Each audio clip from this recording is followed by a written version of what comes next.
Welcome in. Thanks so much for joining me. So, as some of you know who regularly watch and or listen to some of the content on my channel and podcast, you'll know more or less I like to provide content to help you in your meditation practice, to help you, obviously deepen your practice, understand where many of us get stuck and how to work with that stagnation, as well as how to integrate the Buddhist path and some what I'm starting to call prompts from the Buddhist teachings.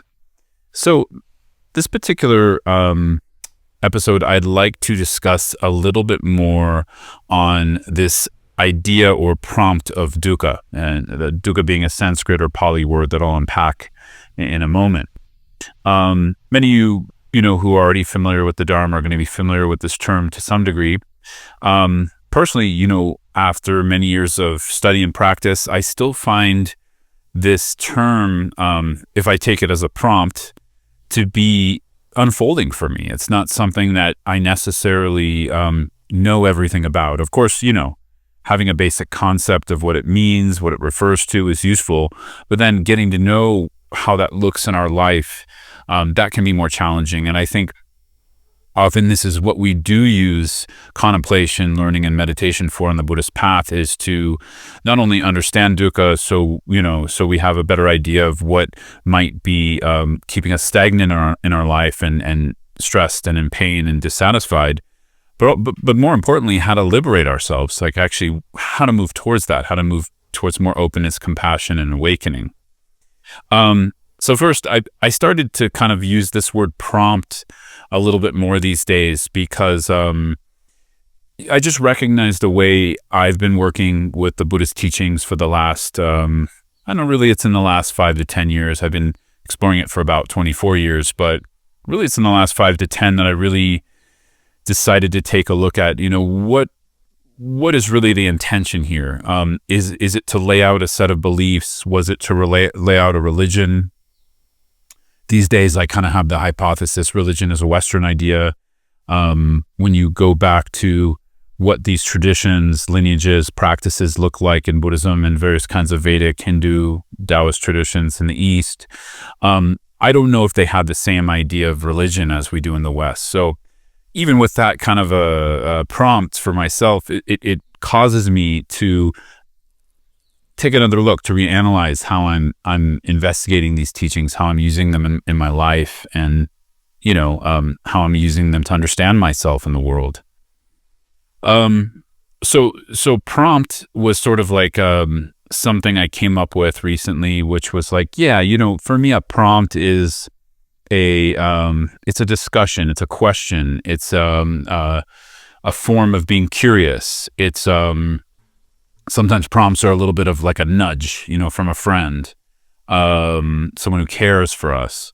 And ultimately, I view my relationship with the Buddha, obviously it's not a physical one, but one of care. I really do feel cared for by him, whether he knows me or not, right? Meaning, I think his intention was to understand the human condition and to see another way to work with our problems than the status quo of problem solution, right? So he chose he actually found another way to work with life rather than just simply problem solution mentality, which we'll get into in a moment.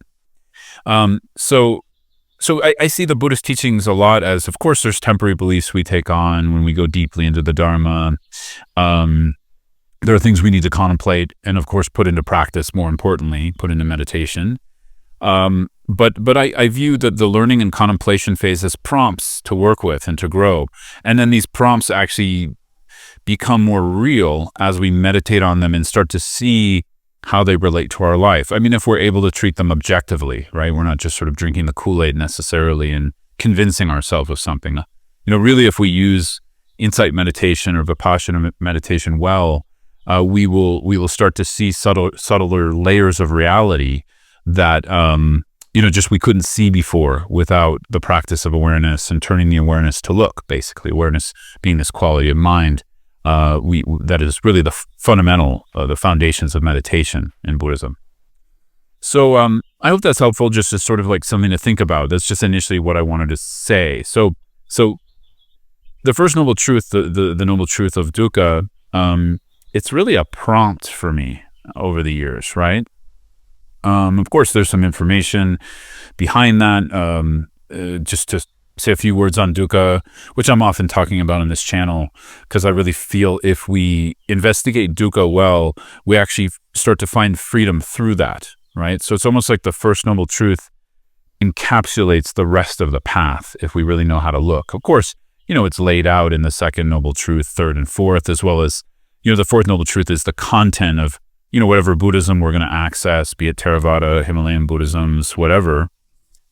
It will have content to work with the fourth noble truth, which is the path. It's, how to recognize freedom in the mind, how to cultivate that based on an understanding of dukkha and the causes of dukkha, which are the first two noble truths. But I really feel if we use dukkha, which I keep alluding, but basically we translate it as pain, suffering, stress, dissatisfaction. It doesn't really have a direct translation, unfortunately, into one single English word. It implies the range of life, right? So I don't usually say it this way because some people can misunderstand this. Really, the word dukkha means life, right?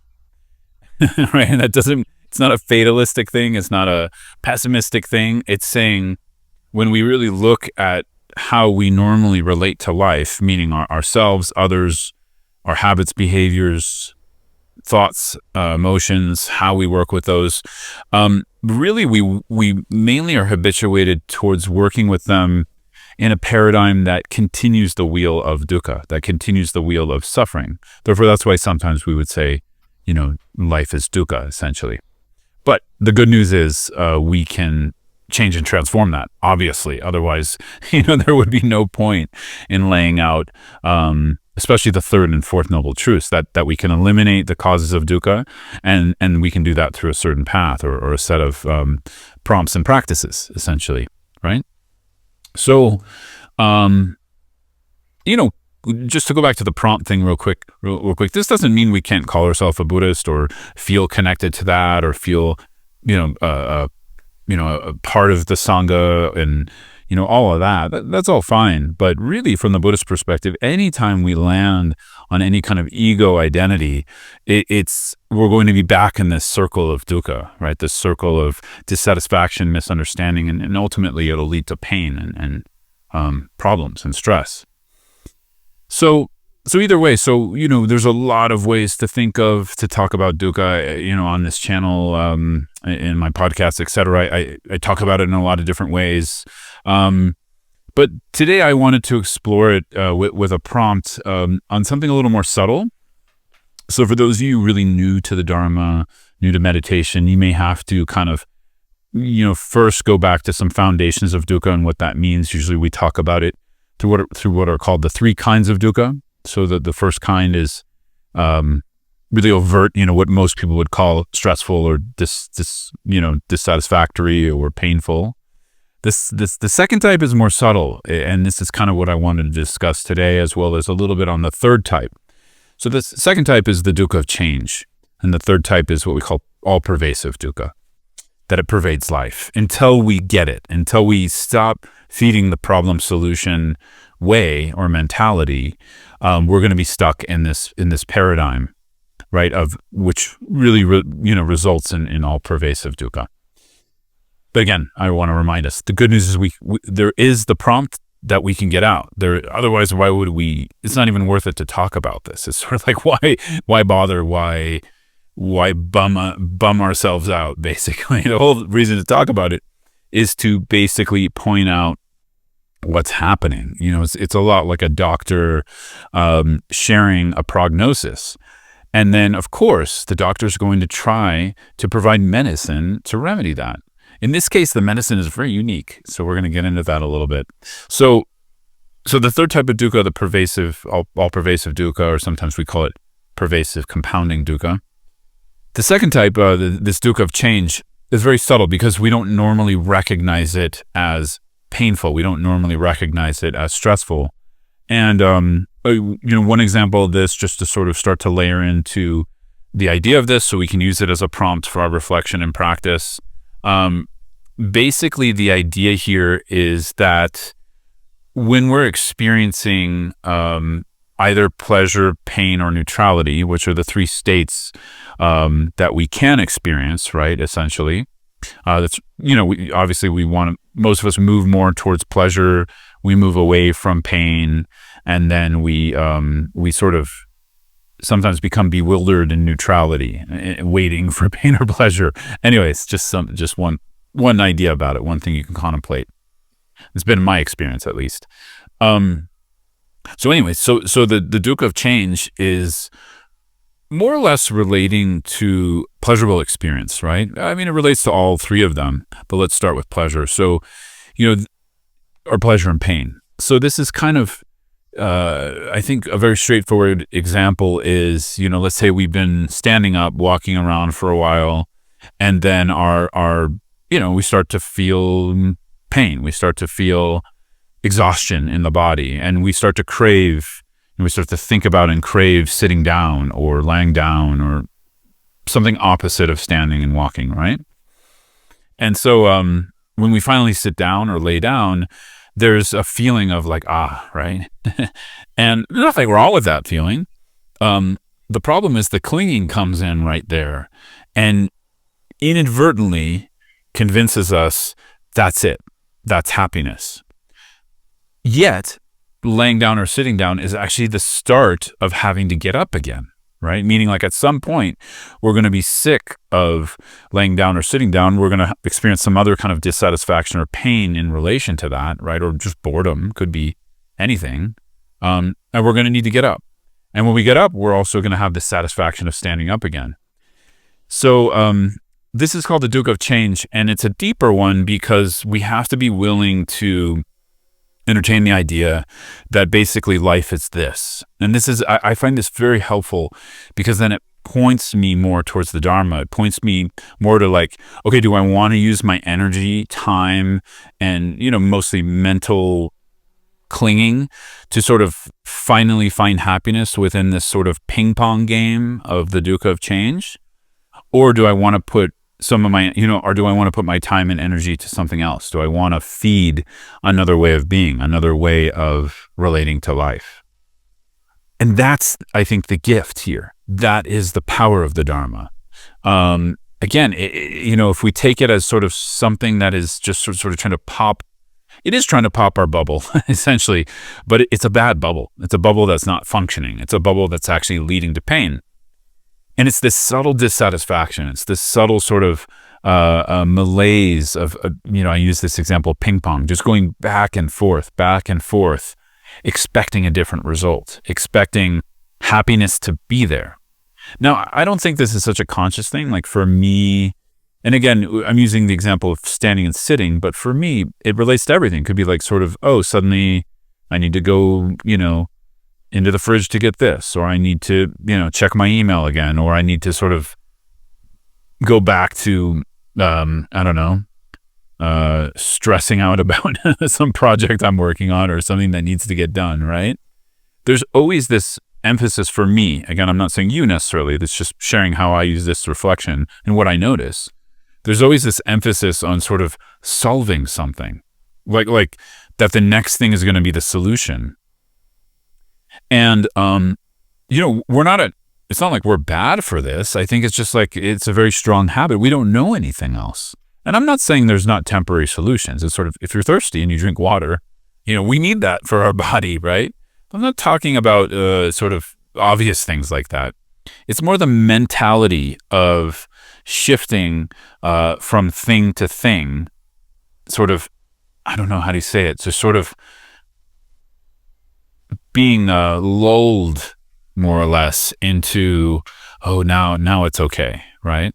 So that's how it feels to me. It's not even really happiness. It's more like, now it's okay. Like, I just had a big project recording a course, and for me it's stressful because it's sort of like I don't of course I plan the course, I write it out. There's a lot of notes on it, a lot of thought was put into it.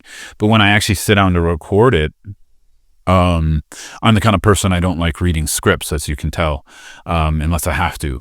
And so I didn't script it out. It's got to come from my heart. And, there's anxiety there. Like, am I going to get out what I want to say exactly in the way I want to say it at that moment? Am I going to get enough sleep tonight to record the next, all those things we think about, right, when we have to perform in something. And, for me, this is important. Like, I don't take it lightly, having some kind of a role, though I view it as quite minor, of talking about Buddha Dharma. I actually don't feel qualified to do that, more or less. But somehow, I offer it, and obviously work with people and all of that. But anyways, the point is that for me, I have a sense of wanting to do that well, not just for myself, but also to properly care for the Dharma, to help others, of course, all of that. But anyways, all of that can kind of lead me. Oh yeah, so that's where I was going. So I noticed when I finished the course, which took a few weeks, when I finished recording it, there was this sense of like, oh, finally, like, I can rest. And then just the next thing came, maybe it wasn't as involved as that, but the next thing came. And I don't know, maybe that's just part of my personality and sort of habit patterns that I work with. Maybe you don't struggle with that. But I do think there is something universal to life where we kind of bounce around from one relief to the next, but it's actually not a full relief, right? So, anyways, this is kind of something I've been reflecting on a lot. And one of the ways I work with this is just trying to see it more. I'm not saying, and that is painful. So I'm not saying that's necessarily a pleasurable experience to see it more, because I think when we see a habit that we're so used to, it's just in our bones, and we don't know another way to be, it can cause anxiety and fear, because there's uncertainty. There's, the uncertainty of, well, what do I do instead of that? All of that. And fortunately, if we really take up the Dharma as a path, and we take it up seriously, and we take a long-term approach to it, we look for teachers, we try to learn, we try to put it into practice. We're going to also develop alongside of that compassion and openness, which are just two qualities that are so, I think, they're absolutely essential. Because when we're working with seeing more layers of our dukkha, more layers of life, it's not always comfortable for the reasons I'm saying, right? So for me, I don't exactly have a complete answer. Of course, for me, when I'm really reflecting on this and seeing it directly, where I'm sort of seeking the satisfaction, right? The cravings arising, I'm seeking the satisfaction in as little as just like, a soft drink. It doesn't have to be some big thing, right? I try to relate to that dukkha with compassion. That's my first approach, compassion. It's the first door. It's the one I recommend. And then, of course, when we study the Dharma, that doorway leads to the doorway of non-duality or non-dual wisdom in Buddhism. And there's many doors to that. We have the teachings on anatta, or not self, coming from the Shravakyana Theravada traditions. We have teachings on emptiness coming from the Madhyamaka and middle way teachings, and teachings on primordial purity and nature of mind coming from Vajrayana lineages. And so there's many approaches. But either way, that is the other option beyond problem and solution, right? And if we really want to be free, we have to eventually point there. But more and more these days, I've been recommending and sort of noticing in my own practice, starting with compassion is really skillful, because compassion is the willingness to meet the moment, to meet that, oh man, I'm really doing that. I'm really seeking out this thing as like the solution to my problems, as fleeting as it might be, right? I don't know, I don't watch a lot of TV and movies these days. But when I sort of went through periods of like watching a lot of shows or, I don't know, Netflix or something like that, I just noticed like a sense of relief when I'd arrive, because I just wanted to relax and sort of, I don't know, disengage. And then, I don't know, malaise and torpor and a little bit of self-loathing, if I watched more than 2 or 3 hours or something. So it actually like caused more pain, strangely enough, and then more anxiety of like, how do I satisfy this craving for happiness, right? So in a way, I think compassion is the answer. And there's a lot to say about compassion, but I'll just kind of sum it up briefly here. It's the leaning in and willingness to be with the heart being broken, essentially, in a felt way. That's how it feels to me. It doesn't mean we have to identify with that heartbreak. It doesn't mean we have to create a big ego trip about it. I'm a strong believer we should not victimize ourselves in that heartbreak, right?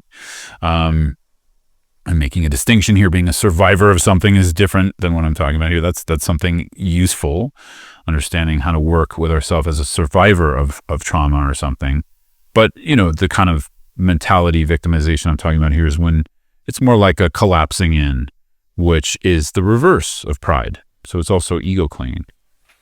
Anyways, so for me, if I don't go down those routes, there's just sort of the heart breaking open in compassion towards my own pain and experience, and maybe just even like confusion a lot of the times, like lack of, man, I've been trying all these things and they're not working. Let the heart break open, work with that. I highly recommend practices of leaning into the feeling world without thinking or analyzing it, right? So any kind of somatic meditation to help do that can be extremely useful for actually tasting compassion, not just intellectualizing it.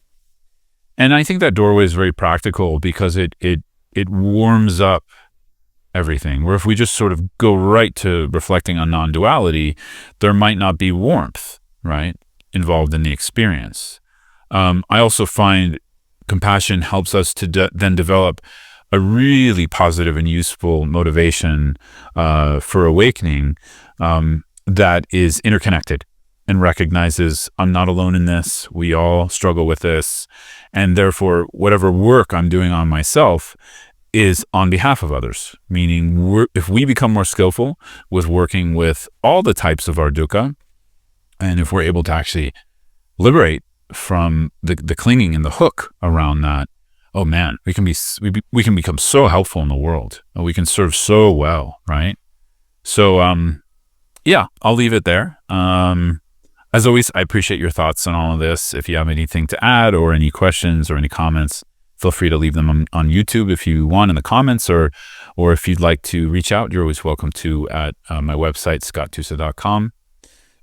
Yeah, that's about it. Maybe I'll say some more in some other videos, but I just wanted to kind of share some things on these subtle ways that dissatisfaction comes, and sort of the seeking mind constantly, I don't know, fools me. And what I do with that, I try to see it with awareness, compassion, maybe move that into non-dual wisdom if I can, or at least a reflection on that. Great. Thanks so much. Take care.